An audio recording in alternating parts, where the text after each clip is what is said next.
Assalamualaikum semuanya. Ketemu lagi dengan Bu Ana pada pelajaran bahasa Indonesia. Pada pertemuan pertama kita kali ini, kita akan belajar tentang berita.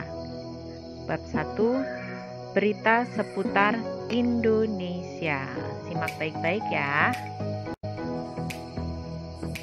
Sebelum kita masuk ke materi, kita harus tahu kompetensi dasar apa yang harus kita capai dalam pembelajaran tentang berita ini. Ada 2 kompetensi dasar. Yang pertama, 3.1, mengidentifikasi unsur-unsur teks berita, membanggakan dan memotivasi yang didengar dan dibaca.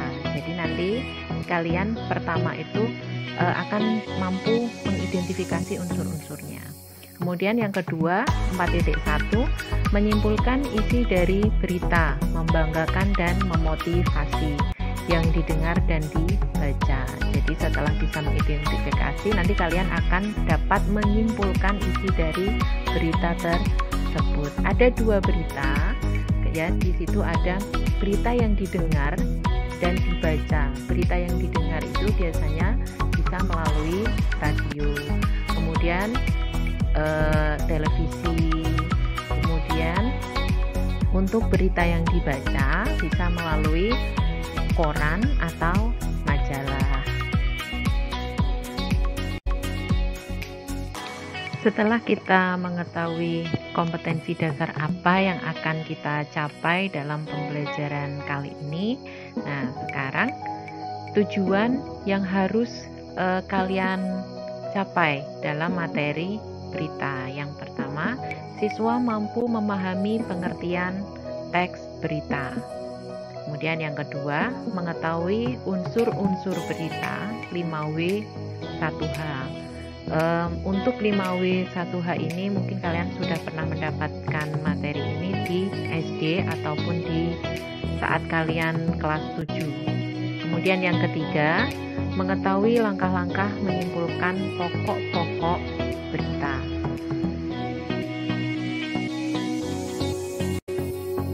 Coba sekarang jawab pertanyaan Bu Ana. Pernahkah kalian melihat atau mendengarkan atau membaca berita baik dari televisi atau radio atau majalah dan sebagainya? Pernah nggak? Kemudian yang kedua, apakah kalian mengerti tentang topik dari berita tersebut? Jadi tidak asal membaca, tapi harus mengerti tentang topik tersebut.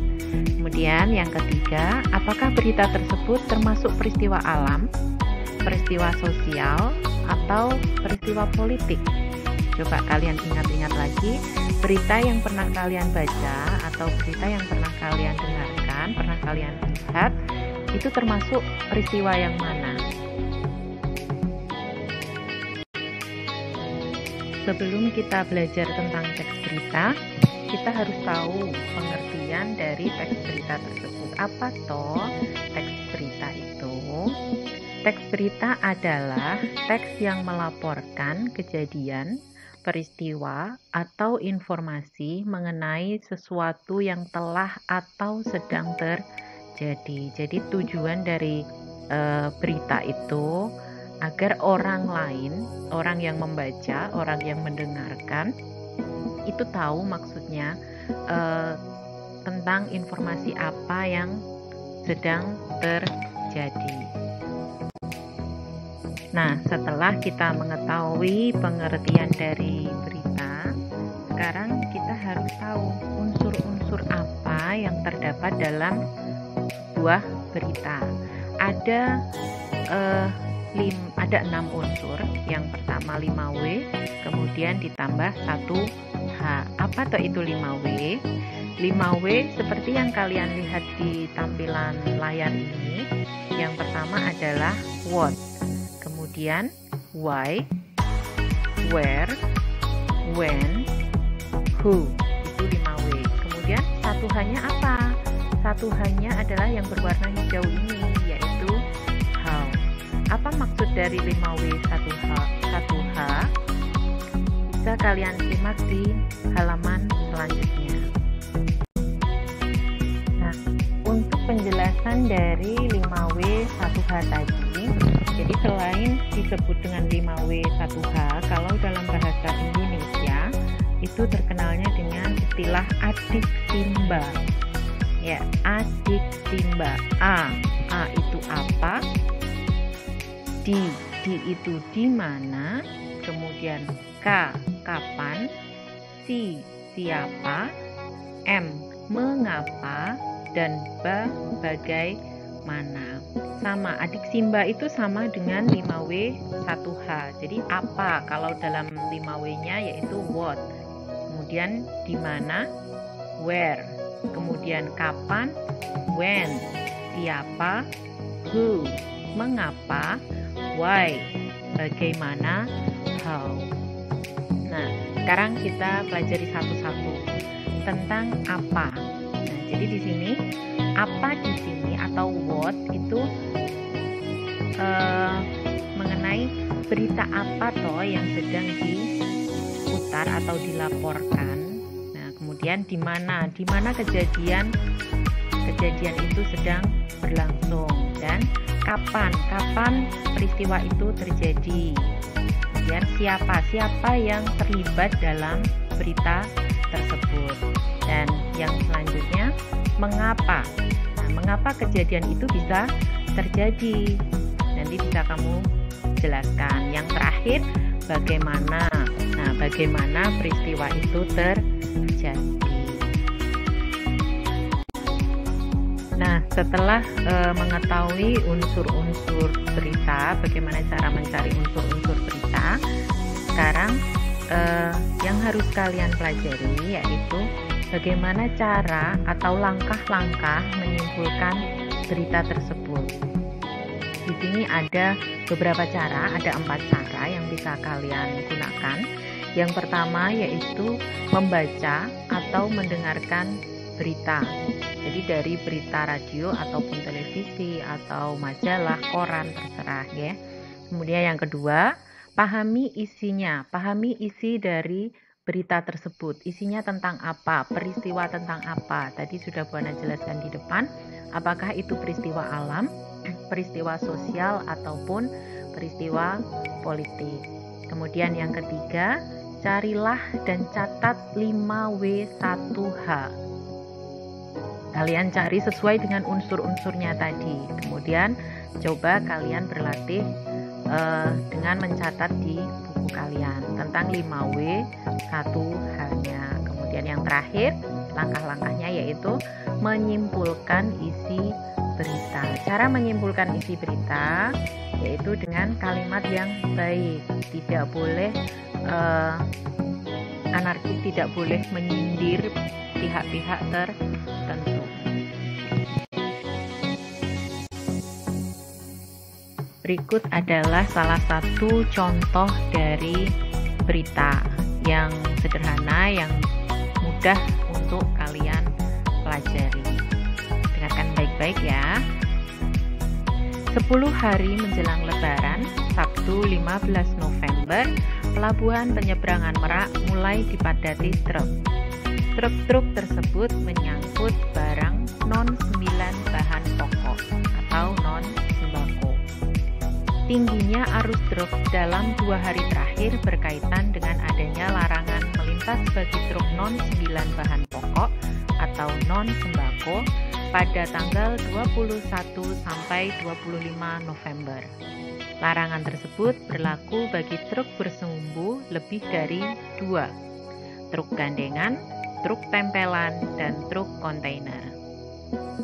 Penumpukan truk bersumbu 2 tersebut seperti di Pelabuhan Merak menyebabkan antrian truk sekitar 100 meter dari pintu masuk kapal. Antrian terjadi di dermaga 1 hingga dermaga 4. Tetapi, antrian tersebut masih dalam batas normal. Antrian belum membludak ke luar area parkir pelabuhan. Akibat penumpukan truk itu, beberapa sopir truk mengaku harus menunggu sekitar 2 hingga 4 hari untuk bisa masuk kapal. Nah, berita ini diambil dari Kompas dengan beberapa penyesuaian.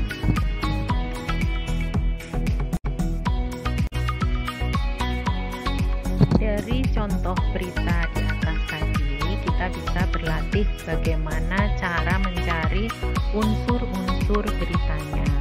Jadi sesuai tadi adik Simba atau 5W 1H-nya, kita dapat berlatih mencari unsur-unsur beritanya. Yang pertama, di sini ada dua kotak, Yang pertama tentang pertanyaan, yang kedua tentang unsur-unsur beritanya. Pertanyaan di sini sesuai dengan tadi 5W1H atau adik Simbanya. Kemudian di kotak yang unsur-unsur berita ini cara mencari jawabannya. Kita bahas satu-satu ya. Yang pertama, ini unsur yang W yang pertama, yaitu what atau apa. Peristiwa apa yang terjadi dalam berita tersebut. Nah, jawabannya padatnya pelabuhan Merak. Kemudian yang kedua, W yang kedua yaitu who atau siapa. Siapa yang mengalami peristiwa itu?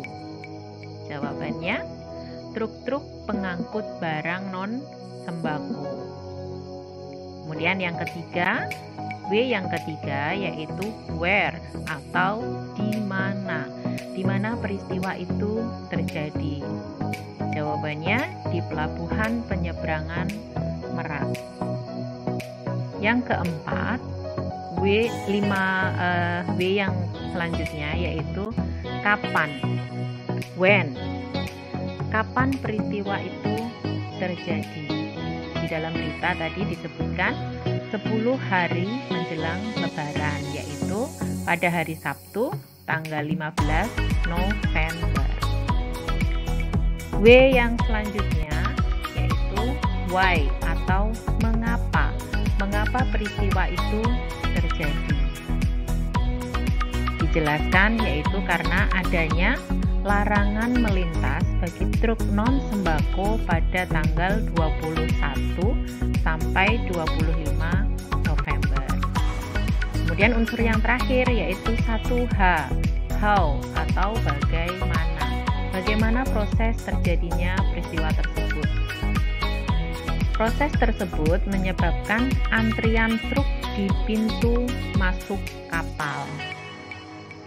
Nah, jadi ini adalah cara mencari unsur-unsur dalam berita dengan menggunakan adik Simba atau 5W1H. Setelah kalian mengetahui pengertian dari berita, kemudian bagaimana unsur-unsur dalam berita dan langkah-langkah menyimpulkan berita. Nah, sekarang Bona pengen tanya, adakah kesulitan dalam mempelajari unsur-unsur teks berita? Kemudian, apakah menurut kalian materi berita ini mudah? Kalian bisa sampaikan pendapat kalian melalui grup WA nanti.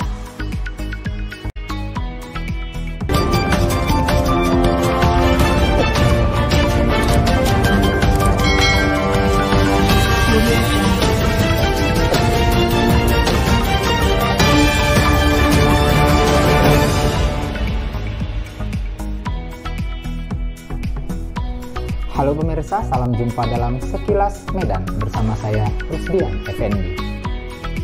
Berita kali ini tentang kondisi pusat pasar Kota Medan pasca pandemi dalam kondisi new normal. Menurut berita News Rusdi dalam Rusdian Effendi Channel melaporkan bahwa kondisi pusat pasar dan keadaan pusat pasar Kota Medan dalam kondisi dan keadaan pengunjung yang masih sepi. Hal ini dilaporkan masih banyaknya kondisi masyarakat yang masih menjalankan aktivitasnya dari rumah. Kementerian Perdagangan telah menjelaskan panduan tentang sistem perdagangan dalam kondisi new normal. Melalui sektor perdagangan, diharapkan kondisi perekonomian bisa bangkit kembali di tengah pandemi melanda. Pada pusat pasar tradisional serta pusat perbelanjaan dan mal sudah mulai dibuka sebagai prioritas pemerintah dalam upaya mendorong sektor perekonomian agar tidak semakin terpuruk. Menteri Perdagangan Agus Suparmanto menghimbau agar keselamatan dan kesehatan masyarakat tetap menjadi prioritas pemerintah. Ada beberapa fase tahapan pembukaan sarana-sarana perdagangan, dimulai dari pusat-pusat perbelanjaan seperti pasar tradisional, toko swalayan, toko alat-alat kesehatan, mal, sarana hiburan dan pariwisata.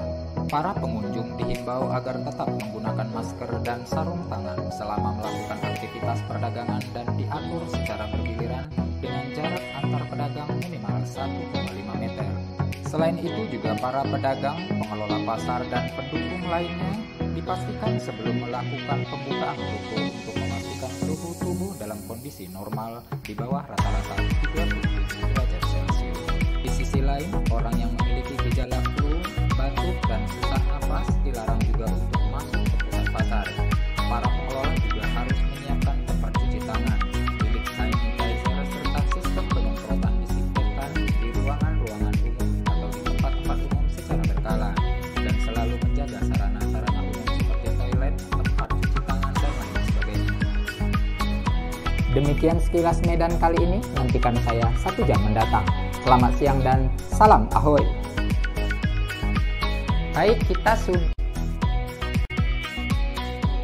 Setelah kalian menyimak video contoh berita di atas, kemudian kalian kerjakan untuk tugas, yaitu yang pertama, carilah unsur-unsur berita yang ada di dalam berita video tersebut. Kemudian tulis dalam buku kalian dan foto kirim ke WA Buana, bukan di WA Group. Paham ya? Selamat mengerjakan tugas, selamat belajar, tetap patuhi protokol kesehatan dan bahagia. Terima kasih.